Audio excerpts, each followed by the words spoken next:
Welcome to this explainer. Look, we live in an absolute ocean of information. And let's be honest with ourselves, we have all clicked on something that turned out to be completely misleading at some point, right?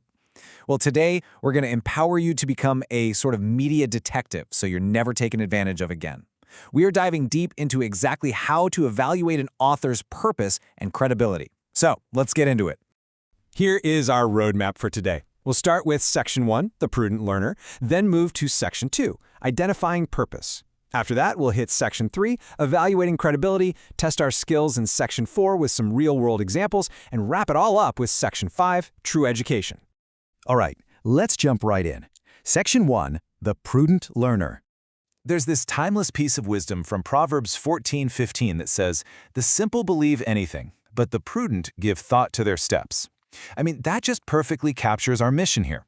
You see, a simple learner just kind of leaves the front door open and lets any random piece of information walk right into their brain. But a prudent learner, an investigator, they don't just blindly accept things. They stop, they look at the source, and they give really careful thought to what they are actually allowing into their mind. So why does this matter so much? Well, think about it. If you just accept information blindly, you are essentially walking blindfolded into an open manhole of misinformation. People create content for all sorts of reasons, right? And, newsflash, not all of them have your best interests at heart. But the moment you pause to check the purpose and credibility behind that information, you instantly take the power back. You empower yourself to make smarter, vastly safer choices about what you actually believe. Which brings us to Section 2, identifying author purpose. Okay, so every single piece of content you consume, every video, every article has an underlying motive. And that why completely dictates how the information is being served up to. You can generally think of these as four distinct buckets. Usually, a piece of content is trying to either inform you of the facts, persuade you to take a side or buy something, entertain you, or explain a complex concept. Recognizing which bucket the content falls into, that is literally your first line of defense. So how do we spot the difference, say, between someone informing us and someone persuading us? Honestly, it's all in the tone. An informative text is pretty neutral. It's packed with facts, and it definitely doesn't try to tell you how to feel. A persuasive text, on the other hand, brings the heat. It leans heavily on emotional language and usually hits you with a strong call to action, because it's actively trying to convince you to do or believe something specific. All right, moving on to Section 3, evaluating author credibility. What do we actually mean when we throw around the word credibility? It basically just boils down to trustworthiness. And look, you don't get credibility just because you have a keyboard and a Wi-Fi connection. True credibility relies entirely on three pillars: the author's actual expertise in the subject, the quality of their evidence, and their fundamental honesty in presenting those facts. If even one of those pillars is shaky, the whole source collapses. So, how do we actually do this in the real world? How do we run a background check? Just follow these 4 steps. First, look up their qualifications. Do they have actual, real-world professional experience in this topic? Second, check the platform's reputation. Are they known for getting things right? Third, verify their evidence, like is the data up to date? And finally, look for citations.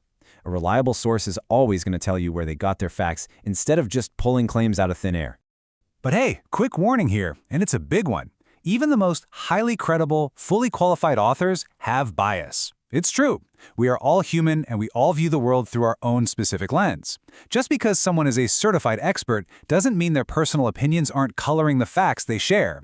You kind of have to take their data and actively filter it, picture pouring it through a funnel, just to strip away that layer of personal bias they might be wrapping it in. Let's test this out. Section 4, real-world examples. Take a look at the stark differences between these sources you might stumble across online. First up, you've got a government health website laying out vaccination schedules. The purpose? To inform. The credibility? Super high, backed by actual medical experts. Next, imagine an ad screaming at you to buy a new phone. The purpose is obviously to persuade. The credibility there is variable. Like, they might not be lying about the camera specs, but they are absolutely biased because they want your money. And finally, some random unknown blog pushing a sourceless miracle cure. The purpose is persuasive, but the credibility is rock bottom. You just instantly reject that third source. All right, time for a quick mental check to see how your inner detective is holding up. Can you rattle off those 4 main purposes we talked about? It's inform, persuade, entertain, and explain. You got that? Awesome. Now, what about checking an author's credibility? Just remember the 4 steps. Verify their qualifications, check the platform's reputation, validate their evidence, and hunt for those citations. Also, ask yourself this: why does spotting bias matter, even when we're listening to experts? Well, it's literally the only way to separate raw facts from personal spin.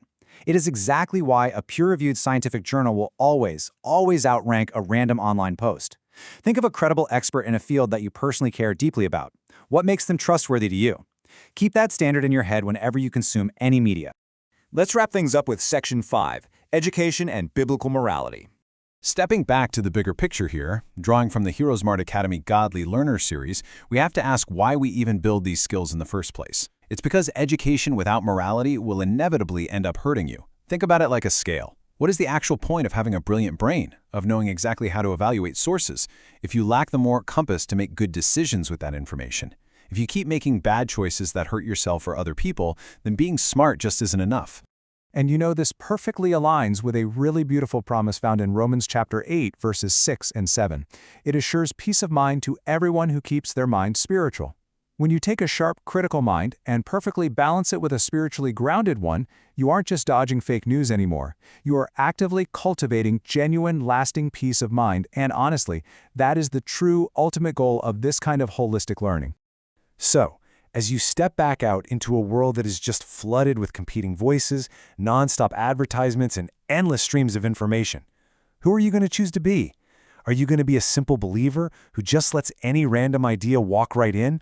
Or will you choose to be a prudent investigator, someone who checks the purpose, verifies the credibility, and wisely protects their own mind? The choice is entirely up to you.